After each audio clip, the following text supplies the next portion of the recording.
తాకట్లో ఉన్న మీ బంగారాన్ని విడిపించి ఆ రోజు ఆన్లైన్ రేటుకి కొంటాం. Sharma gold company. నమస్కారం, సుమన్ టీవీకి స్వాగతం.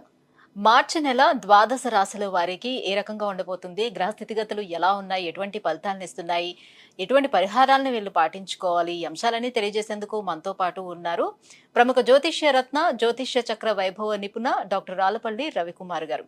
గురుగారు నమస్కారం. నమస్కారం. గురుగారు, ద్వాదశ రాశుల వారికి ఈ మార్చి నెల ఎలా ఉండబోతుందో తెలుసుకునే ముందు నవగ్రహాల స్థితిగతులు ఎలా ఉన్నాయి, ఎలాంటి ఫలితాలను అందిస్తున్నాయి? శరదిందు సమాకారే పరబ్రహ్మ స్వరూపిణి వాసరాపీఠ నిలయే సరస్వతి నమస్తే. సుమన్ టీవీ ప్రేక్షకులకు నమస్కారం.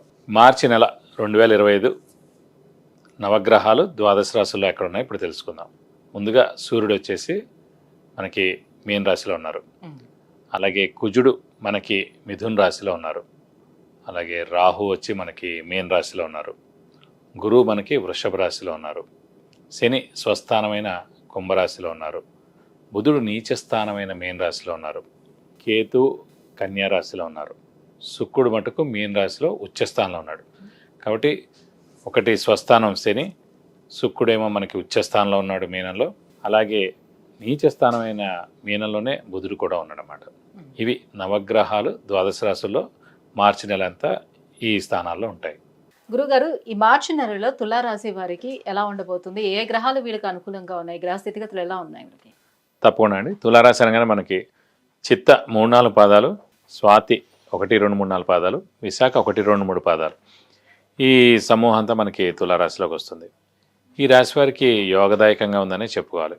ఎందుకంటే ముఖ్యంగా రాశ్యాధిపతి అయిన శుక్రుడు ఉచ్చస్థానంలో ఉండడం, అలాగే శని కూడా మనకి పంచమ స్థానంలో స్వస్థానంలో ఉండడం, అలాగే గురువు అష్టమంలో ఉన్నా కూడా తృతీయ షష్టాధిపతి గురువు అష్టమ స్థానంలో ఉన్నాడు. సో అది విపరీత రాజయోగం కింద వస్తుంది. అలాగే తృతీయ షష్టాధిపతి అనే గ్రహం ఏదైతే ఉంటుందో అది పాపి కింద వస్తుంది అన్నమాట. అలాంటి పాపి అష్టమంలో ఉన్నాడు కాబట్టి మనకి మేలే చేస్తాడు కానీ నష్టమేం చేకూర్చడు. కాబట్టి అష్టమంలో ఉన్న గురువు హెల్ప్ చేస్తాడు, ప్రాబ్లం ఉండదు. అలాగే ముఖ్యంగా చెప్పాలంటే ఈ శని మనకి పంచమ స్థానంలో ఉన్నందుకు ఆరోగ్యరీత్యా, ఆయుష్ రీత్యా చాలా బాగుంది. అలాగే ఉద్యోగ రీత్యా, ప్రొఫెషన్ రీత్యా ఖచ్చితంగా చాలా బాగుంది. ఎవరైతే నిరుద్యోగులు ఉన్నారో వాళ్ళందరికీ ఇది సరైన సమయం అనమాట. ఉద్యోగం సంపాదించుకోవడానికి, అలాగే ప్రమోషన్ రావడానికి ఖచ్చితంగా ఉద్యోగస్తులకి మంచి మెరుగైన సమయం అని చెప్పుకోవచ్చు. అలాగే ఆరోగ్యపరంగా కూడా ఇంట్లో పెద్దవాళ్ళు, చిన్నపిల్లల ఆరోగ్యం కూడా చాలా బాగుంటుంది. శని ఆరోగ్యకారకుడు, ఆయుష్ కారకుడు కూడా. శని ఆయుష్ను కూడా ఇస్తాడు కాబట్టి తులారాశి వారికి ఆయుష్ కూడా పరిపూర్ణంగా ఉందని చెప్పుకోవచ్చు. ఇంకొక 2 నెలల్లో ఎలాగో భాగ్యస్థానంలోకి గురువు ప్రవేశిస్తాడు కాబట్టి భాగ్యం, దశమం, లాభం. సో 3 సంవత్సరాలు ఎలాగో గోల్డెన్ పీరియడ్ అని చెప్పుకోవచ్చు తులారాశి వాళ్ళకి మే వచ్చిందంటే. కాబట్టి ఏదైనా సరే ఈ 2 నెలలు కొంచెం మిశ్రమంగా ఉందని చెప్పుకోవచ్చు, కానీ యోగదాయకంగానే ఉంటుందని ఖచ్చితంగా చెప్పుకోవచ్చు. సో ఓవరాల్గా చూసుకుంటే వీళ్ళకి అదృష్టం అనేది ఎలా ఉంది? యాక్చువల్గా అంటే తులారాశికి యోగకారకుడు, అదృష్టకారకుడు, లక్ ఫేవర్ చేసే గ్రహం శని అండి. అలాగే వృషభ రాశి కూడా అంతే. తులారాశికి అయితే చతుర్థ పంచమాధిపతి శని అయ్యాడు, వృషభ రాశికి అయితే భాగ్య దశమాధిపతి అనమాట. సో ఈ 2 రాశులు లేదంటే ఈ 2 లగ్నాలకే యోగకారకుడు శని అవుతాడు. ఎప్పుడైతే యోగకారకుడు మనకి శని అంటే యోగకారకుడు ఎవరైతే ఉంటారో అతను స్వస్థానం కానీ ఉచ్చస్థానంలో కానీ ఉంటే కనుక 100% అదృష్టం అనేది ఖచ్చితంగా ఆ రాశి వాళ్ళకు ఉంటుంది. సో ఇప్పుడు మనకు అదృష్టం దేవుడి వల్ల ఏంటంటే తులారాశి వారికి పంచమ స్థానాధిపతి అయిన శని స్వస్థానంలో ఉన్నాడు. సో అదృష్టకారకుడు స్వస్థానంలో ఉన్నాడు కాబట్టి 100% యోగదాయకంగా ఉంటాడు, అదృష్టాన్ని ఇస్తాడు. అదృష్టం అంటే ఎందులోనే తీసుకోవచ్చండి. అది చదువులో తీసుకోవచ్చు, ఉద్యోగంలో తీసుకోవచ్చు, గృహం వాహనంలో తీసుకోవచ్చు, అలాగే మనకి ప్రమోషన్ రీత్యా తీసుకోవచ్చు, అలాగే ఫారెన్ టూర్ విజిట్స్, అసైన్మెంట్స్, అలా ఏదైనా సరే అదృష్టం అనేది ఎలాగైనా వరించవచ్చు అన్నమాట. కాబట్టి అదృష్టం పరిపూర్ణంగా ఉందని చెప్పుకోవచ్చు. కాబట్టి వీళ్ళకి అత్యద్భుతంగా ఉంటుందని చెప్పుకోవచ్చు. మళ్ళీ ఈ మార్చి 30 నుంచి మనకి శని 6వ స్థానంలో కూడా వెళ్తాడు. 3, 6, 11 స్థానాలు యోగదాయకం అనమాట శనికి. సో ఇక్కడ సో మనకి ఇంకా 100 కొంది ఉంటుంది తులారాశికి. సో అటు గురువు 100 కొంది ఉంటాడు, శని 100 కొంది ఉంటాడు, రాహుకేతులు కూడా 100 కొంది ఉంటారు అన్నమాట. సో రాబోయే రోజుల్లో తులారాశి వారికి 3 సంవత్సరాలు గోల్డెన్ పీరియడ్ అని చెప్పుకోవచ్చు. కాబట్టి అత్యద్భుతంగా ఉంటుందని చెప్పుకోవాలి.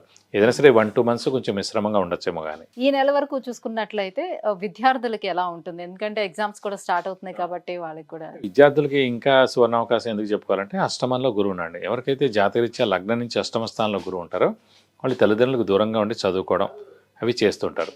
తల్లిదండ్రులకు దూరంగా ఉండి ఎవరు చదువుకుంటారు? ఉన్నత ర్యాంక్ రావడం, బెస్ట్ కాలేజ్ వస్తేనే వాళ్ళు దూరంగా ఉండి చదువుకుంటారు. అది ఫారెన్ అవ్వచ్చు, ఇక్కడైనా సరే వేరే స్టేట్లో మంచి యూనివర్సిటీలో అయినా రావచ్చు. కాబట్టి విద్యార్థులకు మటుకు సువర్ణ అవకాశం చెప్పుకోవచ్చు. వారు ఖచ్చితంగా పోటీ పరీక్షల్లో పాస్ అవుతారు. అలాగే మెయిన్ ఈ సెట్స్ ఏవైతే ఉన్నాయో ఇవన్నీ రాస్తే కనుక ఖచ్చితంగా మంచి ర్యాంక్ సాధిస్తారు. మంచి కాలేజ్లో వాళ్ళు ఖచ్చితంగా సీట్ వస్తుంది. ఫారెన్ కూడా అవ్వచ్చు, ఎంఎస్ కానివ్వండి ఇవన్నీ కానీ. అలా ఎక్కడైనా కూడా ఖచ్చితంగా వేరే స్టేట్లో కానీ వేరే ఊళ్ళో కానీ కూడా వచ్చేందుకు అవకాశం ఉంది. కాబట్టి విద్యార్థులకి చాలా యోగదాయకంగా ఉంటుందని చెప్పుకోవచ్చు. ఇంకా ఎలాంటి రెమెడీస్ పాటించుకోవాల్సిన అవసరం ఉంటుంది వీళ్ళు? ఈ రాశి వారికి ఏంటంటే ఇక ప్రస్తుతానికి ఈ శనే మనకి ఇంకా పంచమ స్థానంలో ఉన్నా కూడా వీలైతే ఇంకా దీన్ని బలపరచడం కోసం ప్రతి శనివారం ఉపవాసం ఉంటే చాలా మంచిది. ఈ 4 వారాలు ఉంటే కనుక చాలా యోగదాయకంగా ఉంటుంది. అలాగే ఆంజనేయ స్వామిని ఎక్కువగా ఆరాధించాలి. మామూలుగా సాధారణంగా మీరు చూసుకుంటే తులారాశి కానీ తులలగ్నం వారు కానీ ఆంజనేయ స్వామిని ఎక్కువగా ఆరాధిస్తారు. ఆంజనేయ స్వామిని ఎక్కువగా పట్టుకుంటే ఈ తులారాశి వారు వాళ్ళకి చాలా యోగదాయకంగా ఉంటుంది. కాబట్టి ప్రతి శనివారం లేదంటే మంగళవారం ఆంజనేయ స్వామి టెంపుల్కి వెళ్ళి 40 ప్రదక్షిణాలు చేయడం, సింధూర పూజ, మన తామలపాకుల పూజ, వడమాల సమర్పించడం ఇలాంటివి చేస్తే మంచిది. అలాగే వీలైతే ప్రతిరోజు ఆంజనేయ స్వామి అష్టోత్తరం చదువుకుంటే కూడా ఇంకా చాలా బాగుండి మీకు అన్ని విధాలా మంచి చేకూరుతుంది. విద్య, ఉద్యోగం, వివాహం, వాహనం, ఆరోగ్యం, ఐశ్వర్యం వీటన్నిటి గురించి తెలుసుకోవాలంటే కింద స్క్రోల్ అవుతున్నటువంటి నెంబర్లకి కాల్ చేసి గురువుగారి అపాయింట్మెంట్ పొందవచ్చు. గురుగారు, ఈ మార్చి నెలలోని తులారాశి వారికి ఎలా ఉండబోతుంది, ఏ గ్రహాలు వీళ్ళకి అనుకూలిస్తున్నాయి, ఇంకా ఎలాంటి పరిహారాలను పాటించుకోవాలి, ఈ విషయాలన్నీ కూడా తెలియజేసినందుకు ధన్యవాదాలండి. నమస్కారం.